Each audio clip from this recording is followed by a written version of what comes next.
Welcome, everyone. On this Closers episode, we're talking with Jose Hernandez, the co-founder and president of ChipMonk Baking. Jose is a health and wellness expert that founded his company after discovering a lifestyle-impacting disease. ChipMonk cookies are made with high-quality ingredients for customers to enjoy without risking the negative side effects of having too many carbs or sugars. ChipMonk Baking is providing amazing dessert alternatives for anyone that has diabetes, celiac disease, or on a keto diet. I enjoyed my conversation with Jose, and I know you will too. Stay tuned for more. This episode is sponsored by Outfield. Outfield is a performance-based CRM company for winning sales teams. At Outfield, they know that sales is a sport, so they provide the one tool you need to stay on top of your game, a gamified CRM that optimizes your productivity and maximizes your performance. If you're looking to add a competitive boost for your team, visit outfieldapp.com and use the promo code CLOSERS for 10% off.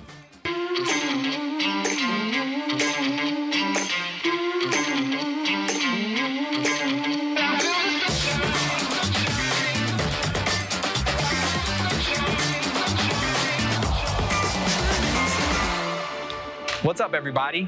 Super excited to have Jose Hernandez with us today.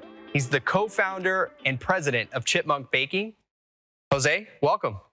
Thanks for having me, guys. I'm really excited to be here. Yeah, man. Yeah, I've enjoyed chatting with you over these last few weeks, getting to know you, learning more about your story, and just everything that you've done is super impressive. So tell us more about your journey and how you came about finding ChipMonk.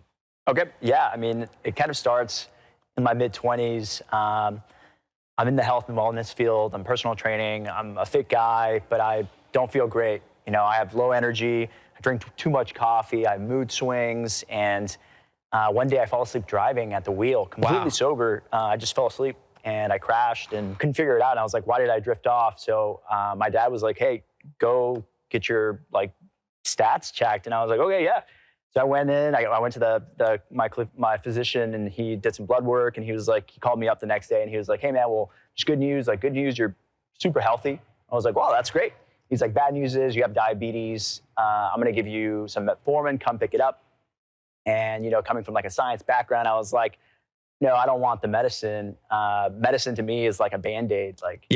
It doesn't treat the cause, it only treats the symptoms. And so I wanted to get to the cause. And so from that day to the next day, I changed everything about the way I was eating. I went low carb, almost keto. I cut out processed sugars, processed carbs.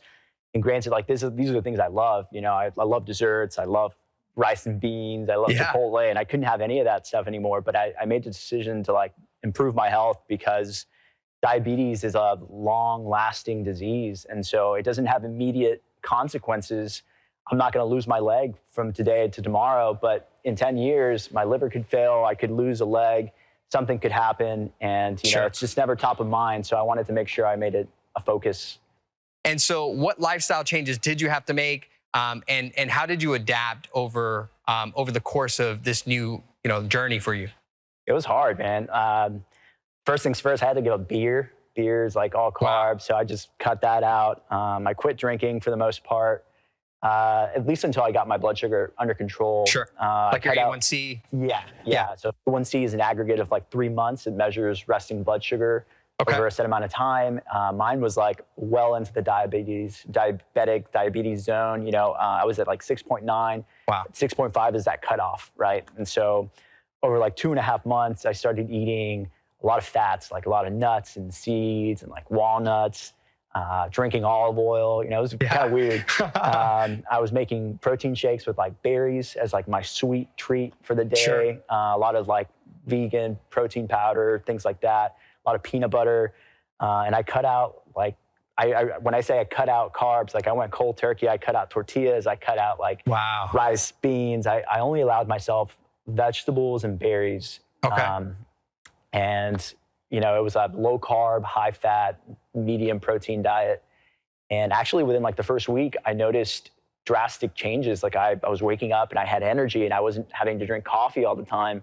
I even lost an inch off my waist, which I thought was kind of wild because I was already a fit guy. And I was like, what's happening? Yeah. Maybe there's something to this. And I did it for 2.5 months. It wasn't all that hard. I got my blood sugar checked again. And my doctor was like, somebody screwed up.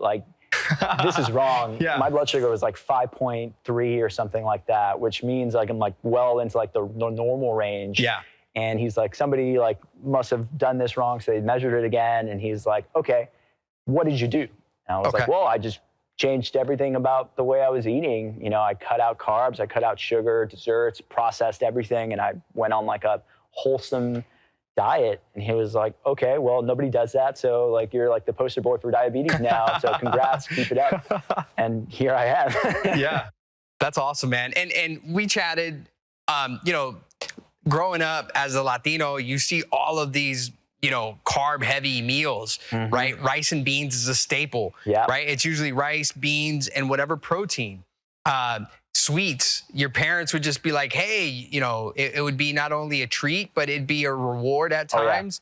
And so culturally, like those are just challenges that we're faced with. You know, kind of speak to that. Like, was there any feedback from your family along the way? Any pushback? No pushback. I think they understood that like I knew what I was doing and I wanted to get my life on track and everything. But growing up, like I had sugar everywhere. Yeah. I put sugar in my cereal. I put extra sugar on my ice cream. Like there's desserts all around the house. Like to your point, like I had tortillas with my rice and beans. So it's like I'm adding carbs to my carbs. I wrapped carbs in carbs, you know? Carbs on carbs on carbs. I grew up with carbs. My Saturday morning like ritual was I would toast like 8 slices of white bread, cover them in butter and dulce de leche. And like, that was like my Saturday morning cartoon like routine. And I didn't think it was a problem. My parents didn't think it was an issue, you know, like they saw that I was doing well in school and like they wanted to reward me with treats. And so it was never seen as like a taboo or like something you shouldn't have. Yeah. And it's really just because nobody ever shed light onto the fact that sugar is probably the worst thing that you can eat, you know, especially for long periods of time and the quantities that I was eating.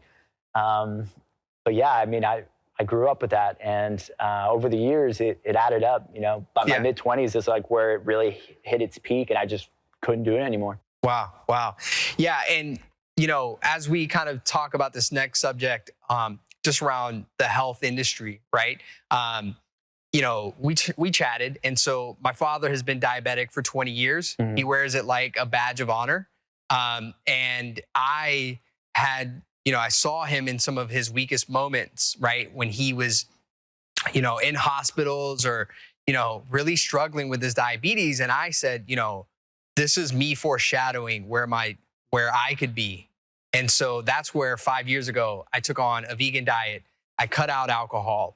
I began to take that journey because I didn't want to be that same person saying, hey, I've been diabetic for X amount of years. And, so, but it all stems from the food industry. Yeah.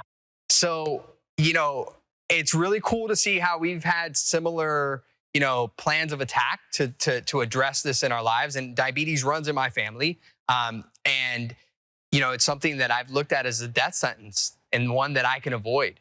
But really tying it all back to our personal stories, back to the food industry, talk about just, you know, the things that they do from a marketing perspective and from, you know, cutting corners perspective to get tasty foods, and how has that shifted over these last few years that we've seen this wokeness around the health industry? I'm glad you said that. There's a quote I really like. It's let food be thy medicine and medicine be thy food. Wow. Right. And so, food is like what keeps us alive. It sustains us. It gives us energy, gives us the nutrients and the minerals, vitamins we need. And so wholesome food matters. Absolutely. Unfortunately, in a lot of food, a lot of processed food, shelf-stable food, even condiments, there's just sugar everywhere. Yeah. Sugar makes things shelf-stable. Sugar makes things taste better. You probably can't go a day in your life without having 30, 40 grams of sugar, unaware of where it's coming from. Yeah. If you just put a little bit of ketchup on your fries, you're adding sugar to your carbs. Yep. If you have a little bit of ranch or some sauce, there's sugar everywhere. And it's the unfortunate thing that sugar is the cheapest option. So a lot of companies use sugar to sweeten their products to make them taste better because it doesn't cost them a lot. High fructose corn syrup is basically dirt cheap. They can put a lot of it into the food. There's no regulation. people like it. And the more sugar you have, the more sugar you want. And it becomes addictive, and it's hard to break the habit.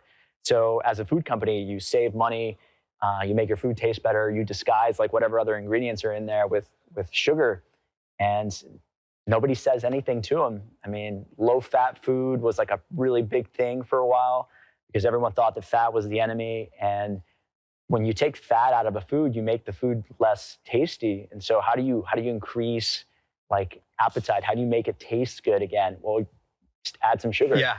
So you go to the store, you pick up a low-fat item from the shelf thinking you're doing yourself a service. Like, hey, this is a healthier option. I'm doing this for me. I'm sacrificing a little bit by going with a low-fat option, when in reality, you're actually just pumping yourself full of extra sugar. It's mind-blowing. It's unbelievable. But if you learn to read the labels and you flip things around, you can really start identifying these foods that probably aren't better for you. And there's better alternatives. Yeah. Talk about the trends, what you've seen, and as you've taken this journey, what's inspired you to continue along the way?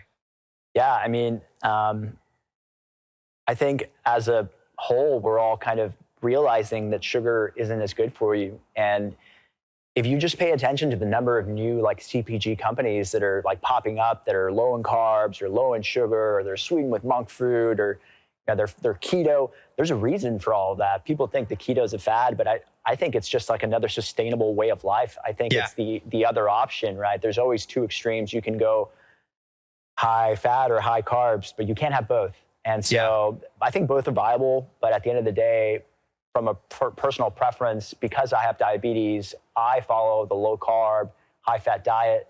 And I'm really happy to see that other people are realizing that it's not just for people with diabetes. It's also like just a way to keep your body fed and happy. And all these other brands are popping up because there's a need for it. The more people want it, the more it's supply and demand, really. Like Definitely.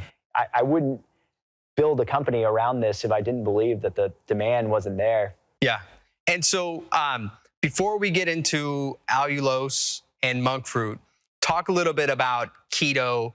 And for our audience, just explain what makes a diet keto. Yeah. If you could just share on that. So we have 3 energy systems in our body, and they all work a little different. One of them is a fat-based metabolism. So the 2 main ones, you have a carb-based metabolism where you're burning sugar from your blood, from your food as your primary source of energy. Okay. And then you have fat in your fat cells that you store and can pull from when you need them. And it's something that we developed in evolution. When you don't have access to food 24/7, you have to go and hunt your food, you have to go pick your berries, you still need energy, and you need to be conscious and aware and like sharp. And the only way that you can do that is through our secondary metabolism, and it's called ketosis. Okay. It's a ketogenic, which basically just means breaking down fats for energy. And so the keto diet is really just feeding your body extra fat and keeping the carbs so low that we don't use our carb metabolism and instead go into this fat metabolism. So not only are you burning fats from the diet that you're eating, but you're also burning fats that you have stored in your fat cells. Gotcha. And so it does serve as like a way to lose weight, but more importantly, it's just another natural path of energy that we have available to us that doesn't utilize carbs. So people like me with diabetes, we need to keep our carbs down and low. Ketosis offers just that, right? Awesome. And so thank you for sharing that. Talk more about the ingredients that you found to work for you in your diet, which are allulose and monk fruit. Yeah, so both are naturally occurring sweeteners. I like sweets, and I need my food to be sweet here and there. And the only viable options I found were, like sugar alcohols and like this and that, and like stevia. But I don't like the aftertaste. No. Sugar alcohols can leave like a cooling sensation in your mouth. They kind of upset my stomach. I wasn't about it. And then I found allulose. Yeah. And allulose is actually a naturally occurring sugar. It's like fructose, glucose, allulose. Allulose and fructose share the exact same chemical equation, but their structure is slightly different. So that means that when it goes into your body, you can taste that it's a sugar, but the proteins that would then interact with that molecule to break it up don't bind anymore. Wow. So what that means is you get 70% of the sweetness, maybe a tenth of the calories, none of the sugar spikes and insulin spikes. So it doesn't affect your blood sugar because you don't absorb it into your cells. And then you end up filtering it out through your kidneys and you pee most of it out anyway. Wow. So it's like cheating. You're getting some sweetness with like no adverse effects on your body. And it's a naturally occurring sugar that occurs in the wild. It's just really rare. And that's why we don't have proteins to interact with it. Wow. Outside of that, there's monk fruit. Monk fruit's a little melon. It grows on a vine in China. And what they do is they mash it up into a pulp and they dry out the liquid. And it's actually an antioxidant. And this antioxidant is 0 carbs, 0 calories, 0 everything, but it's super, super sweet. It's like 200 times sweeter than sugar. So a really small amount goes a long way. So we blend monk fruit and allulose together to mimic the sweetness of regular sugar without any of the carbs or the calories or the negative effects, which for me would be blood sugar spikes. Yeah. So it's literally science. It's science, and it's natural. We didn't go out of our way to like recreate something. It's already in nature. We're just tapping into something that wasn't as readily available or known until recently. Wow. How ChipMonk and, its inception came about. Yeah. So in my never-ending quest to, sate my sweet tooth, I was always looking for things that I could have that wouldn't affect my blood sugar. And the unfortunate thing is that the things that I liked, the things that tasted good, spiked my blood sugar, and the things that I could have, like the healthy items that I was supposed to be eating, were bland and not very appetizing. Yeah. And so there's always this compromise between health and taste. And I said to myself, why does it have to be this way? Like, why do I have to pick? Why can't I be healthy and splurge a little bit and like have a decadent dessert for a change? So I took it upon myself to bake it. I was like, I'm just gonna go make it. So I walked the aisles of H-E-B. I basically tried to recreate. I pulled up like a regular cookie recipe, and I was like, well, I can't have this flour and I can't have this sugar. So I found alternatives, and I stumbled upon monk fruit and like almond flour. And I just played around and made a version of a cookie that was low in carbs and sugar-free. And it tasted pretty good. Yeah. My roommate liked it, and he was like, whoa, like this is sugar-free. And I was like, yeah, this is sugar-free. Like I just made it. He was like, can you make more? I was like, yeah, I can make more. And he's like, why don't you sell this? And I thought he was crazy. And I was like, why would I sell this? And he's like, well, if you had to go out of your way to make this because nothing out there is to your liking, there's got to be other people like you. And that's kind of like when the light bulb went up. And I was like, wow, that's really crazy. So in this very building, actually at the Cannon, we started handing out samples to friends and like coworkers. And we were like, hey, what do you think of this? People were like, oh, that's not bad. Why is it different? Like, what's with the texture? And I was like, oh, it's sugar-free. It's made with almond flour. And they're like, no kidding. And so we slowly like built it up. And in like 2 weeks, we had a name. We established a C Corp, and like we hit the ground running. We started selling within like 2-3 weeks, minimum viable product, let the customers like dictate what they want. If they want it to be more sweet, less sweet, crunchy, soft. And we kind of ran with it like that. And this is all with your roommate at the time, who now is your co-founder. Yeah. He's the CEO, right? So he's handling more of business operations. And then you're obviously just driving product and I'm the way he likes to say it, he's like the back end guy. He's like the administration guy. He deals with like the finances and operations, things like that. And I deal with like the front end. I deal with the customers. I deal with sales, and I'm like the face of the brand because I'm the diabetic with the sweet tooth. Yeah, no, absolutely. I mean, you're the innovator. Yeah. And he's standing up the business behind you. Yeah. That's awesome, man. It's a good partnership. Tell us, what is ChipMonk Baking, its mission, and more about the company?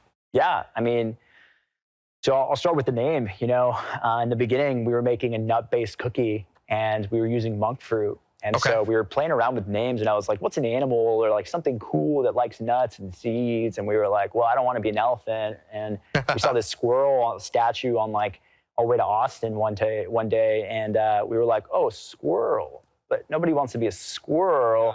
And then it just kind of clicked. We were like, well, chipmunks eat nuts, and we use monk fruit. And so we spelled chipmunk with an O because A, we use monk fruit sweetener, chipmunks are these cute little squirrels that like nuts. And to take it like one step further, this actually like speaks more to our mission. Monk in ChipMonk is also representative of like monks and their consciousness and awareness, and like they're very aware of like what's happening around them, what they're doing with their lives, what they're putting into their body. And so that's really like what I want ChipMonk to represent. It's really about knowing what's going into your body, the ingredients in your food and the choices that you're making. And so that's kind of like our holistic name and goal, right? So I just want you to have something that's sweet, that you don't have to worry about it. It's, we're trying to make the world a sweeter place, one bite at a time, without any of the sugar and negative effects of food. Love it. Talk more about, your mission in general. Like, what are you looking to accomplish as you continue to scale? And, talk about your customer and your audience a little bit. Yeah, I mean, we want to empower people through like thoughtful nutrition, right? I want you to feel good about what you're eating. Yeah. And that's really like the name of the game. At the beginning, I made something for myself because I needed it, and it tastes great, and I don't have to feel bad about it. And most importantly, I don't feel like I'm going to sugar crash or none of those like negative things that would happen if I went out and grabbed a donut. So originally, our audience, I thought, was going to be people with diabetes. Like, here I am as a type 2 diabetic in need of a product like this. Well, as it turns out, just because you have diabetes doesn't necessarily mean you want to do something about it. Mm-hmm. So we quickly realized that like our audience and like the people that we're speaking to are the people that you were saying earlier have like realized that sugar isn't necessarily the best thing for you, and they're doing low carb diets or keto diets, or maybe they're gluten free, and they just need to find a tasty sweet that's gluten free, that is soft baked like ours is. And so it was really hard for us to actually like narrow in on one audience, because we actually like cater to so many different audiences. You don't have to be on a diet to like my product. You just need to have a sweet tooth, right? You can be a regular person with a sweet tooth that doesn't necessarily want to eat all that sugar and try our product, and you'll probably like it. But then again, our main audience is the keto crowd. Everyone doing keto, everyone doing low carb, because that's the way I eat, and I enjoy the product so much, and that's something they enjoy as well. Definitely. And keto has, just continued to grow in momentum and awareness. And, back to some of the science that you mentioned, there's a lot that has been discovered around the benefits there. So just having that audience to tap into has to be, drive to your momentum. Yeah. And it's encouraging too, because it makes me realize that, there's other people out there that are trying to better their health through food, which is like everything we want to do. I'd love to have like a line of products that, empower you to eat better, because they're just readily available and like easy to grab. When I was personal training, a lot of my clients complained about their diets, and I tried to correct them, and I was like, hey, like maybe we should cut that out. And he was like, well, I'll pay any amount of money if you just give it to me. Mm-hmm. I don't have time to make it. And, I realized very early on that there's just not a lot of options out there that are better for you. And I'm glad that there's more options now than there was even 5 years ago, but I think we still have a long way to go until easy access to low carb, keto, gluten-free options are just like widespread. Yeah. Talk more about ChipMonk Baking and how you've expanded your offerings. Yeah, so in the beginning, we were working out of a commissary kitchen. Well, in the beginning, we were in our own kitchen. Sure. Yeah, so we were selling really small. The art of the hustle. Yeah. Like in your home. Just to like friends and family. Like you can't ship unless you have a manufacturing license. Yeah. And most like farmers markets require that you have a kitchen with like a City of Houston permit. And so that was our first step, right? We had to go find a kitchen. So we found a kitchen, we shared it with a catering company, and we started selling at farmers markets direct to people via e-commerce. So we set up a website, we would mail product to them, sell in person, and slowly but surely we started adding other channels. We added Amazon, so we had multiple e-commerce things going, but we quickly realized that there was just so much untapped potential in the wholesale and retail side of the business. And so definitely, especially with COVID, initially COVID like surged our sales because people were more health conscious. You know, health was top of mind. You didn't want to get sick, and so you wanted healthy options. And so our online sales got a natural boost from COVID, which was great to see. But then as COVID kind of like settled in and people, I guess, started losing interest in their health, the sales came down. And so I had to find other channels to sell the product in. And so we started selling in small specialty stores, like mom and pop shops outside of major cities that, you know, carry all the local gluten-free or, you know, keto options. And so that's actually been like a huge part of our business now, just growing through both retail and e-commerce. So, you know, I think traditionally you're supposed to pick one or the other and grow them well enough so that you can then branch out into the second, but we're doing it concurrently. Yeah, so love it. We'll see what happens. Yeah. Listen, man, you're on closers, right? Yeah. So you got to close deals. You got to make things happen. And so kind of on that note, you mentioned, so you have direct to consumer, you've got channel, right? Whether Amazon and some of your other retail outlets. And then the last piece that we kind of chatted about was an affiliate / influencer channel or, you know, business where you're leveraging some of the community to go out and speak on your behalf. Yeah. Talk about that. I've got to say, that's like the easiest win with the product. If you find an influencer that likes your product, that wants to promote it, that's just like the best, because I can say that my product is delicious all I want. No one's going to take my word for it. Yeah. But if someone that's respected in the space goes out and says, hey, this is keto and this is a good product and I recommend it, then that entire audience all of a sudden gets exposed to my brand and they take that person's word for it. And so they go on the website and they purchase. And we actually recently had one. There's a guy who owns a channel on YouTube called Serious Keto. Okay. And he gives it to you really straight. He's like, hey, this product is like this and like that. I wish it was like this. And I think he has like this honesty about him that people respect. And so he went out and said, like, we gave him all the new bite flavors. So we have like 9 flavors of our cookie bites. And he tried the 5 new ones and he was like, this one's good, this one's good, this one's not my favorite, this one's great. And then he said, this one is just like the best one I've ever had. And his son said, like, these are the best keto products on the market. Well, I had to work overtime those few days because we had to pack more orders and bake more product. And that's awesome. It was one person's opinion, but that influences a lot of people. So absolutely. I'm all about it. The community, man. It's the community aspect and being able to put your product front and center in a community who is looking for, you know, new products validated and vetted by someone who they find of, you know, value and then ultimately giving them the ability to have an opinion for their own. Yeah. Right. And creating that customer journey that's long cycled. You know, they're now, because they have all of those buckets kind of filled for them, they'll go out and be a long-term customer for you. Yeah.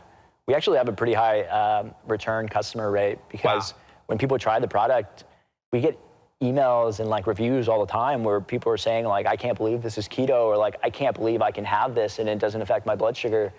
I've had parents tell me that their kids with type 1 diabetes can have our product and they don't have to take insulin with it because it doesn't affect their blood sugar. And they're like, I can't believe I found something that my kid likes that doesn't affect them. So happy that you're around. And you know, it's those emails, it's those reviews that like really like make it worth it. But yeah, that's the name of the game, right? You got to make your customers happy. And I think our product does just that. Yeah. And you've got that, essentially that benchmark to say, we've got a high customer satisfaction and return customer rate that you can hang your hat on. Yeah. We actually have a 100% money back guarantee because we believe so strongly that if you try the product, there's going to be something there. One of those 9 flavors is going to be to your liking, if not most of them, you know? So yeah, at the end of the day, I just want to make healthy dessert more readily available and accessible. Run us down through your assortments and flavors for both cookies and the bites. Yeah, so we started off with 6 cookie flavors. Okay. Actually, in the beginning, we had like 12, and then we quickly realized that like when you're baking that many SKUs with a 2-person gig, it is not easy. So we turned it down to 6. So we have a chocolate chip, which is our only vegan option. We have white chocolate chip macadamia, coconut, snickerdoodle, peanut butter, and lemon. pretty Okay. standard cookie flavors, right? Awesome. And then we launched a line of what we call cookie bites. They're basically cookie balls that have been scooped that don't spread on purpose. Yeah. So they're really chewy and moist and soft, and those are our more unique flavors. We have things like Cinnabon, which is like a cinnamon white chocolate. We have Love banana it. chocolate, which is like a banana nut bread, red velvet, chocolate espresso. And then we most recently recreated a lot of our best-selling cookies because this sort of packaging has extended our shelf life and it looks better on the shelf. And so peanut butter, chocolate chip pecan, white chocolate chip macadamia, coconut, birthday cake is a new addition. Love it. Yeah, have all been launched within the last like 2 months actually, and That's awesome. they're doing rather well. Yeah. Talk about your experience raising capital. Share some of the details there and some of the partnerships that you've launched from that. Yeah, so we quickly realized that the machinery that we had like a 20-quart mixer, which when we first got it, I thought it was huge. I was like, this thing is enormous. I can make like 200 cookies at a time. This is unbelievable. But yeah, that quickly like became too small. And so we needed a bigger facility. We needed somewhere to store pallets of product because the economies of scale, only work when you're ordering pallets and thousands of pounds of ingredients. And we didn't have a place to store all that. We didn't have a place to store all our products. We just needed more room. And so we had to make the decision, do we get somebody else to produce our product for us? Okay. A contract manufacturer, and like they make it. White labeling. Yeah, white labeling. Yeah. But then you lose a lot of control. Yeah. And so we made the choice to make it ourselves. And so we needed a facility, we needed a bakery, we needed some space. And so building that out cost a lot of money. So we went out and raised money, both privately through friends and family and through Nextseed, which is a crowdsourcing platform that's local here in Houston. And they mostly deal with people in the food space. Awesome. So it was like right up our alley, right? And they were awesome, man. They made the process super easy. It was efficient. I think we raised $150,000 in 2 weeks. Wow. So it was quick, and they gave us the money relatively fast, and we were up and running in no time, right? So they're a great bunch. That's great. And we leveraged not only like our customers that wanted to invest a little bit of money, but also all of Nextseed's current investors. So their network. Their network that wanted to throw in even more money. And so between our people, their people, we raised the money quickly. And, luckily our build out and our facility was right on budget. And so we built out this great bakery with like giant equipment and like this walk-in oven. And it's allowed us to set ourselves up for growth. We're probably running at like an eighth of capacity right now. Okay. So we set ourselves up for the next 2 or 3 years of our growth. Love it. Through Nextseed and crowdfunding. Yeah. So, usually when people are in this seat and they're talking about raising capital, they're excited, right? But the process has been very vigorous, and I'm kind of seeing your attitude and your opinion of it to be a lot more. I would use the word like, you enjoyed it. It was. Yeah, it was nice. It was a good time. We actually filmed a video here at the Cannon. Okay. For like, it was about what our product was and like what we were going to do with the money and like how we plan to scale and grow. And it was a cool story. They hired the company. They set up the scripts. Like they did all the heavy lifting. I just had to show up and look pretty in front of the camera, Yeah. So they provided not only a great platform and a network for you to raise on, but they provided services and some of the marketing elements to help narrate your story to their audience. Yeah. Wow. They had a legal team. They basically were like an all-in-one platform. Sure. So that was it. It was really nice because we did it privately. So we had to go get a lawyer and like draft up contracts and like actively reach out and try to raise money on our own. And with Nextseed, I'm sure we could have raised twice the amount that we raised there without a hitch. And we did it in record time, really. Wow. What's next for your company? Yeah, so in the beginning, we just needed more hands, we needed more space, and so we've hired employees, we've hired a more like in-house marketing team. So Okay. we have everything kind of working like a machine now, which is really nice. I'm still heavily involved, but less so than in the beginning, Yeah. where David and I were each wearing like 18 hats. So now I can focus on sales for retail and growing that avenue. So for the future, it's really more of the same. Grow e-commerce, grow our website sales, sell more on Amazon, and at the same time expand into potentially bigger retail chains. But I'm in no rush to do that. Right Sure. now, we're still, scaling has been fast, but on the operational side, it can be pretty taxing because, you think you make enough product to last you a week and you sell it with one big order and then you have to bake it again the next day. So that's always like fun. We're always juggling like what we can get away with making the following day versus like what we have to make immediately. Yeah. It's been cool. I mean, I've really learned a lot from it, and I've seen this go up from the ground. So it's like my baby. It's like a little plant that I've been watering every day, and it's like finally bearing a little bit of fruit. Have you faced adversity in the process? One of the biggest issues we've had is getting our supplies on time. Some of our products or like our ingredients are very specialized. Like we use a dark chocolate chip that's sweetened with allulose. Good luck finding that. Like there's one company that can make that, and those orders are like made to order. So when we order, we have to anticipate, like a month or 2 month lead time for them to produce it and ship it out to us. Gotcha. And so we always have to be on top of like estimating how much we need for the future, which can be really stressful for David especially. Same thing with like our sunflower seed flour or our almond flour. Our sunflower seed flour producer had a recall. And so our pallet that was supposed to arrive just didn't show up. And so we had to go and source from all other sources because we just weren't going to have enough to fulfill our orders. And so I guess the biggest tip I can give is like have multiple sourcing companies. You have to be able to find your product and you have to be able to find your ingredients. If you can, order in bulk because there's a lot of cost savings there. But you have to store it then, so you need the space. It's the chicken or the egg, really. Like we needed space and we needed to buy in bulk. And now we can buy in bulk and we do have the space. So we're benefiting from that, which has been, I think, the most rewarding thing of, having our own facility and like raising the capital needed to place a $10,000 order. Absolutely. Yeah. Cutting that check, right. And being able to know like how much runway that buys you. And anything that, hey, if you could sell it faster, great, but you've always got to anticipate what's coming. Yeah. Especially with, like you said, suppliers, with COVID, everyone's been impacted. Yeah. So,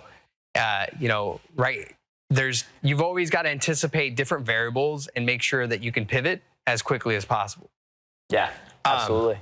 So you've got awesome products in market. Tell me, what is the vision for your continued growth? Are there any products that you hope to bring to market, or anything in the near future or long term that you, as you're growing and scaling, have a vision to deliver? Yeah, in the beginning, we started off with dessert because when I was doing low carb and keto for the first time, the thing I struggled with the most was dessert. I can go and make low carb noodles if I buy a squash. I can do things like that, but finding sugar-free dessert that's satisfying, that's decadent, is impossible. And so I wanted to fulfill that side of the equation first. In the future, I'd like to dive into the other meals. I need to make a product that people can have with an everyday meal, like a tortilla replacement or a bread replacement. Yes. A chip replacement, something like that. And those products are a little harder to make, but we'll eventually branch out into like the savory side of food versus just like the sweet side. So in a perfect world, we have a line of products that can cater to a low carb, keto, gluten-free lifestyle. Yeah, no, that's great. I think, you're hitting on, the sweets, right? That's like, that's the tough piece, right? But then getting into more of your everyday products and addressing some of the health concerns and some of the diet needs that are in, that your audience is craving, and continuing to tap into those influencers who are looking for more products like that, that want to expand their horizon. And if you're on a keto diet, you can't have any of that.